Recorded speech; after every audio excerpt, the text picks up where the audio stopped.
Hello everyone, welcome to the Aspire Technology Partners and Cisco Meraki webinar on the top 5 ways to prevent ransomware. Thank you for joining us today. We have a great session prepared for you. A few housekeeping items before we begin. Everyone in attendance is muted so we can fully maximize the insights from the presentation. This webinar is being recorded. All attendees will receive a link to the recording in a follow-up email. The recording will also be available to watch on our website, aspiretransforms.com. Please use the Q&A feature on the bottom right of your screen for any questions you may have for our speakers. And you can choose your view by clicking on the layout icon located in the topmost right-hand side of your screen. Before we begin, allow us to introduce Aspire Technology Partners. Aspire has headquarters in Eatontown, New Jersey. We have local operations in Mount Laurel, New Jersey, as well as White Plains and Albany in the state of New York. We work with our customers for business transformation by leveraging the power of digital to achieve their defined outcomes. We act as an extension of IT teams through our managed services and provide innovative and actionable industry perspectives for our client partners. Aspire's core strength is anchored in our dedicated team of experts, delivering advanced technology solutions and services that revolve around our core practice areas: enterprise networking, collaboration, cybersecurity, data center and cloud, mobility, and IoT. We have two of Aspire's subject matter experts presenting today. Rob Lesher is Aspire's pre-sales solution architect and is an expert on wireless and security. Bob has 18 years of enterprise IT experience with a broad range of pre-sales and network engineering technologies. Michael O'Connell is a security solutions architect at Aspire Technology Partners. Mike is certified by multiple vendors and has large-scale expertise on Cisco Network security deployments in Firepower, ISE, AMP, Umbrella, and Stealthwatch. Please welcome Bob and Mike. Hi, everybody. Thanks for joining us today. Today, we're going to step through what is ransomware and 5 of the best practices to stop ransomware from propagating through your environment. So first, we'll step through the contents of our presentation today. What is ransomware? Can it happen to you? How does it spread? How do you stop it? These are all great questions, but anybody who's logged onto the internet in the past year or so, or even turned on TV, is going to know that ransomware attacks are happening every day. Just in the past few weeks, the Colonial Pipeline was attacked, and there was like several other very, very high-profile attacks. Ransomware and the sophistication behind ransomware continues to evolve and become a bigger threat to most of our environments. As Mike can attribute to this, working in this role, we get to see customers every day of the week that are affected by ransomware, and it's our job to identify some of the weaknesses in their environment and try to help them protect their environment against ransomware. So, Mike, firsthand experience, what have you seen just in the past year? So the firsthand experience is the lack of visibility into infrastructures. So basically, ransomware can bring your organization to a complete halt. Seen organizations be completely out of business where someone's had to walk over and physically unplug devices. Without the proper visibility and endpoint protection, along with network security integration, your organization can be halted. Complete outages for extended period of times. And that can obviously make detrimental business impact and organizational changes. So network security and what we're going to go through on this webinar has to be brought to a forefront of your priority list. Every CISO in an organization should be looking at this right now. Yeah, I thank you for that, Mike. And I think we should really just start, with the basics. So what is ransomware? If you come into your computer in the morning and log on and you see this screen, you know that you're going to have a bad day. And not only you, but probably your entire organization, because it's probably not unique to your machine. So I'm sure you've heard of WannaCry and several of the other ransomwares that have been propagating lately. And well, there's several ways that it can get into your environment and spread. So a couple things about ransomware. A lot of people ask, well, how does ransomware affect and spread in my organization? Well, the number one biggest spread in a production environment that we've seen over 2020 and 2021, especially with the change in the workforce environment from a hybrid workplace with, for example, the COVID pandemic, is a phishing scheme. The end user winds up getting an email. They wind up clicking on an executable or a web-based URL. That link then pulls down applicable files from the web. That single point endpoint then automatically gets infected. That endpoint then has access to speak to your production servers. From that point, that malware can then infect the server and so forth and so on. So if you're going down an architectural line, you start looking at the Windows infrastructure. After that, you start looking at the network infrastructure. Then you start looking at the firewall level. With the protection that Aspire and Meraki offer, we can detect and eliminate that call home out there. So 99% of ransomware and phishing spearhead attacks reach out to the internet to pull other third-party files down. So it's not that initial click that does the full encryption and the actual ransomware attack in your infrastructure. It's the files that it calls home to and pulls down from the web. With this demo today, what you'll see is that we can stop that call home, that initial click, yes, shouldn't be done. However, after that initial point of contact, we can stop and eliminate that replication in your infrastructure. Thanks, Mike. And, just kind of like to add on to that, what is the true cost of ransomware? Well, I mean, obviously, first and foremost, there's the monetary loss. If you were to pay the ransom or, spend the money to rebuild your infrastructure within your environment. You have the lost productivity. You have customers that lose confidence in your brand because of the ransomware. You have your brand damage, your image damage. In most cases, especially with advanced and persistent threats, like nation-state actors, you have, the real threat of proprietary and intellectual property loss. So let's take North Korea, for example. North Korea has no way to provide an income for their entire country. And what they do is they take their sharpest and brightest folks and train them in different methods to, hack and create ransomware campaigns that will bring income into their country. So one of the ways that they do that, once they get a foothold in your environment, at that point, they try to advance their threat surface, gather as much information, data, and then exfiltrate like databases, proprietary information, anything that can be leveraged against you to do a blackmail attack on you. Because what they essentially learned is over the years that if you just lock down computers and that customer has a good backup plan in place, they can just re-image everything, including their servers, Active Directory, and the bulk of their infrastructure and be back running within a week. And by them exfiltrating data and having customer information, usernames, passwords, proprietary information, they can use that to blackmail the target and gain more money. And it's a lot more effective than the traditional approach to ransomware. And then on the back end of this, like if you have the proprietary information or customer data that's breached, now you're in a situation where you're set up for class action lawsuits or, just other lawsuits in general. So the top 5 ways to protect from ransomware within your organization are email protection, endpoint protection, DNS protection, a next-gen firewall, and threat intelligence on the back end. So email protection, let's talk about that for a second. User awareness is probably the number one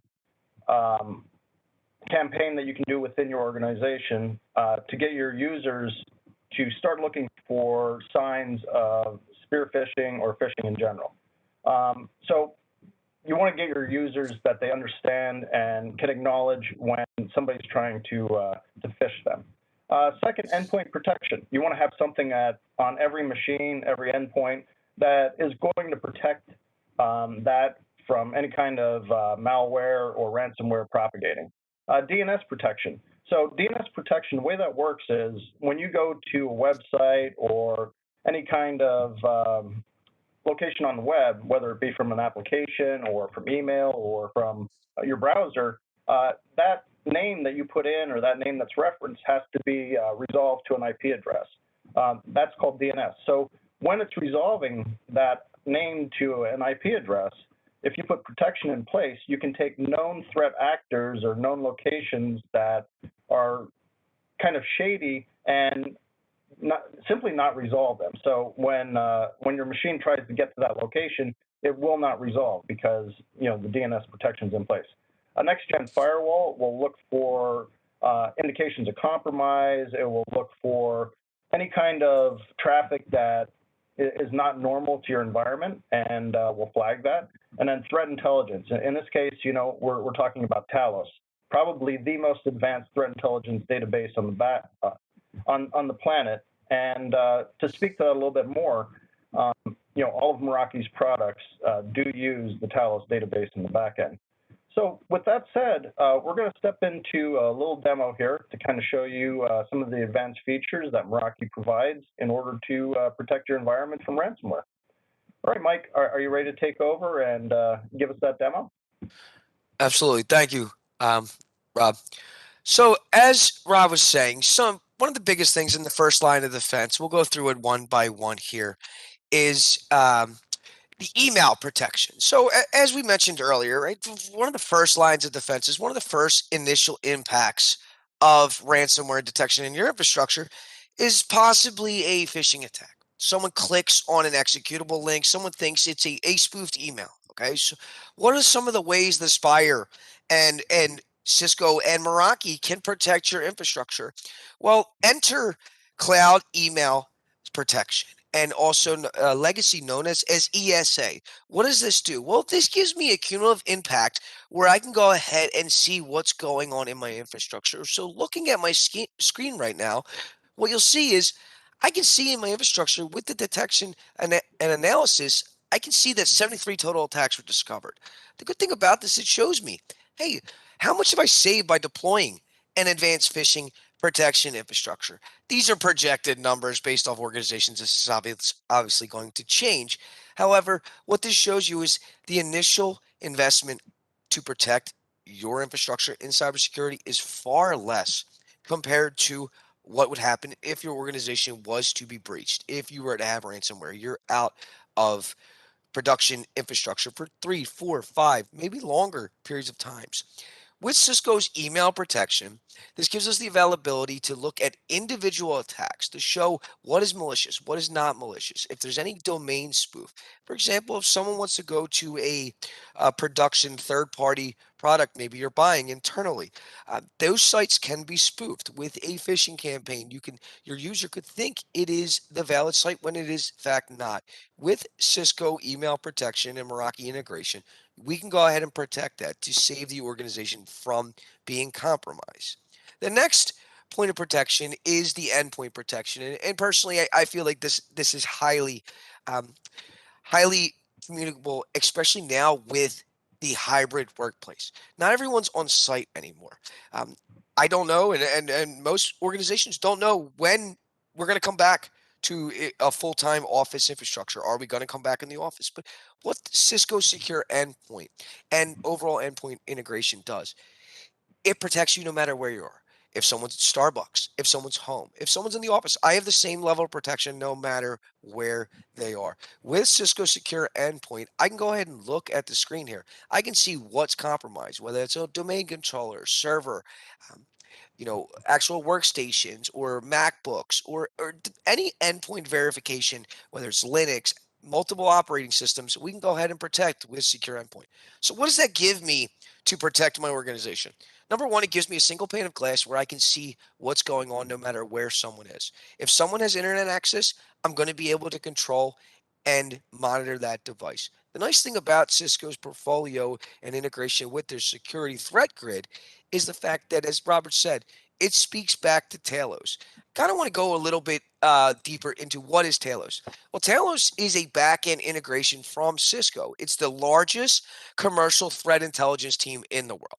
So if I'm asleep and I'm in the United States, if I'm asleep and there is a outbreak of a malicious malware ransomware attack in Asia at 8 p.m. Eastern time, where I sit, if you have Talos integration with your secure endpoint or your Cisco CES or your Meraki next generation firewall, by the time my organization wakes up and starts working at 8 a.m. the next day, I'm protected. There's nothing I have to do. Full in integration on the back end, Cisco Talos 24/7, 365 is protecting my infrastructure. If there's an update on the other side of the world, there's a malicious attack, my company's going to be protected without me having to push a policy to my endpoints. I think that's the Yeah, biggest. Go ahead, Rob. I'm sorry. I'm sorry to step on you there, but I just wanted to make note that in many cases, Talos will catch things in the wild before anybody even knows that they're going on. All of the endpoints that Cisco has in production are essentially used as sensors to feed and funnel that data back to Talos for them to review and kind of dig in deeper. So they'll see emerging threats before anybody else. And I'm sorry about that, Mike. I'll let you jump back in here. No, absolutely. No problems whatsoever. The last thing, guys, I want to kind of go over at a high level is the integration with the next generation firewall. So Rob and I just kind of dove into what Talos is, and we can provide you additional details on that. But from a Meraki standpoint, what makes Meraki so valuable from a threat protection perspective? Well, number one, no matter where you are from a engineering and management perspective, you can access your Meraki dashboard. I don't need to VPN into my infrastructure anymore. I can manage the Meraki from my mobile device. I can go ahead and load an application. I can be sitting on a beach and get alerts if my organization is being compromised. So what is baked into the Meraki firewall? Well, in the security and platform of Meraki, just like the other Cisco products that we're referring to, from an email protection, endpoint protection, next generation firewalls, you have AMP, which is advanced malware protection. Now, there's a new name for it called secure endpoint. It's still Cisco AMP. Because so if you hear me say secure endpoint, or anybody out on the internet say secure endpoint, it is advanced malware protection from Cisco. What does that give me? Well, that gives me the back end Talos integration and threats in the wild protection of malware for my endpoints. So with a Meraki next generation firewall, not only do I get a baseline layer 427 firewall, but I'm also getting AMP on top of that. I can also get the integration of Threat Grid. What is the integration of Threat Grid? Well, I can rate limit and configure actual live sandboxing of my infrastructure. I can protect and replicate something without infecting my production environment. From a layer 4 through 7 perspective from a Meraki firewall, we also get the option for adding IDS or IPS. What is IDS? Well, intrusion detection systems. What is IPS? Intrusion prevention systems. Those two things are crucial in a application layer 4 through 7 protection. With the Meraki firewalls, you get a cloud-based platform where we can have layer 4 through 7 IDS and IPS protection for your infrastructure. All right, Rob, I'm going to turn it back over to you.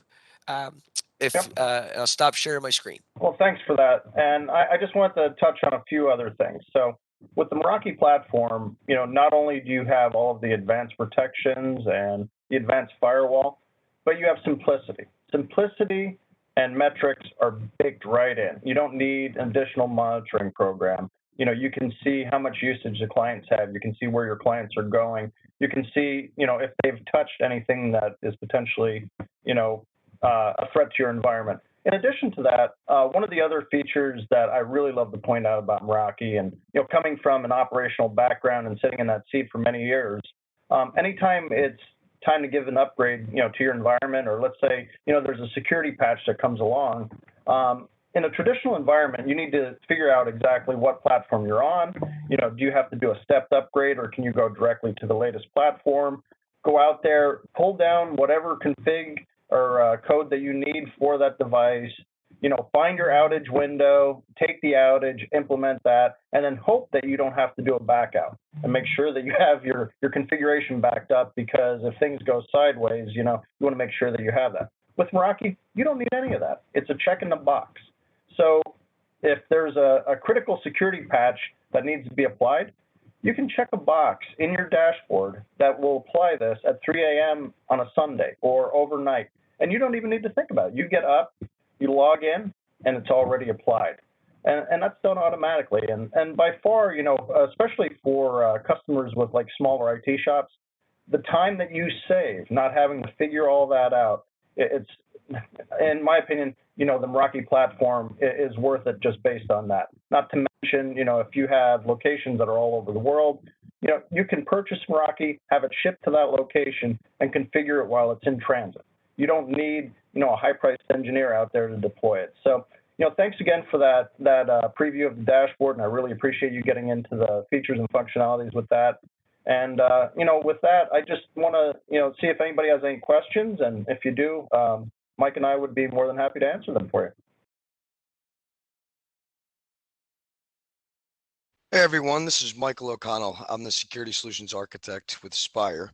I just wanted to see if there's any questions. I'd be happy to answer them for you.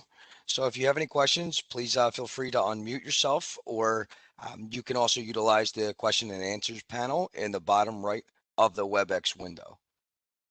Hey, my name is Mohammed. I'm calling from Drew Marine. I just have a quick question. If currently I have FMC deployed in my infrastructure, and I'm considering to have a Meraki in my environment, so I have already deployed an FMC rules and stuff like that. How I can deploy this to work with Meraki, or have the same policies and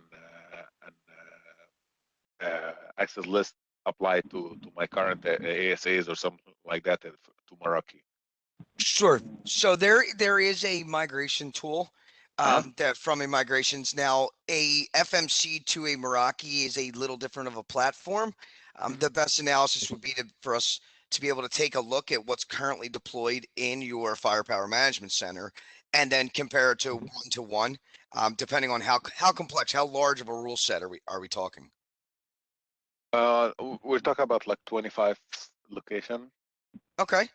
Yeah, so what we could do is do an analysis of the actual current FMC, and then show you like a POC and point of value of how to get it over to a Meraki potential deployment. That's the best practice utilization to make that migration possible. Okay, sounds good. And for the family of the Meraki endpoint protection, not Meraki endpoint protection, Meraki firewall, or whatever the name of it. So the size vary in from one side to another. Like for like a small deployment, something like less than 300 megabytes or something like that, I can use one model. So up to how many megabyte or speed I can deploy Meraki in my environment? Sure. So there is a the multi-layer throughput. facet. There is multi-layer facets, right? So you can go all the way down in the MX series from a small branch office appliance. For example, one of the new models of an MX75, all the way up to it where the WAN would support up to a gig. But at the end of the day, the throughput and the VPN throughput is smaller, and the price point is smaller at a small branch office. Then Meraki scales up accordingly. You can get to your larger corporate offices, medium size, all the way back end to a larger MX appliance like an MX 450 and so forth and so on. Meraki also offers a virtual option too. So if you have a virtual infrastructure, say for example AWS or Azure or GCP, that gives you the opportunity to have an appliance up there too. So there is a different scalable solution in the Meraki product line. So I would love to be able to help you with that. We have attached to this slide deck for communication. You can reach out to marketing@aspiretransforms.com. Well, I'll make sure to put that in the chat window. We can also put my contact information on this, and feel free to reach out to myself and marketing, and we can go through and set up some time to analyze and see what sizes fits each of your appropriate offices accordingly. Awesome. Thank you so much, Mike. Of course. There's almost a Meraki size for any environment, and we have a sizing guide that we can reference, and get everything properly sized for each location adequately. Yep. I'm just coming from like a ASA background, so obviously ASA is not on the market anymore, so that's why I'm looking to see if I can replace it with Meraki instead of Firepower Threat Defense. So yeah, absolutely. I'm just looking into the options in the market. Yeah. So if you see Ashley just put in the chat window the marketing email address feel free to just shoot them a message with your contact information. Uh-huh. And either Robert or I or one of us will work with marketing. We'll get in contact with you, schedule an introductory call, and we'll be more than happy to help you out with looking at sizing options and flexibility. Mm-hmm. Sounds good. And potentially SD-WAN. I mean, it sounds like you have, more than enough sites to really look at that seriously, and we may be able to get you a more robust solution at a reduced cost. Unfortunately, the SD-WAN I already marketed. I already went with something other than Cisco. So for the SD-WAN, it's already out of the table. So no worries. I mean, but the thing is, with an MX appliance, you have SD-WAN baked right into the platform. So so it's deployed. It's deployed in the platform. I can just enable it and start using it. It's not an afterthought. It's a baked-in solution. So security, SD-WAN, it's all right in the same platform, along with advanced analytics and a whole ton of other features. And just out of curiosity, if I'm not making your time, it work the same way of the regular SD-WAN for the Cisco device, so it need the V-band and orchestrator and stuff like that, right? It's needed to use the 3 layers of the V-band, V-band, and it's different. It's more simpler than the other one for the regular Cisco appliances. Yep. Absolutely, it's very simple. You don't have to build out a whole complex deployment like you do with Viptela or VeloCloud. Exactly. That's why I didn't go with Viptela, because like I see it have a lot of pieces to manage. So I went to VeloCloud. Right. It was much simpler. So just like edge device, and you go to the orchestrator directly instead of going like with vBond and vSmart and Yep.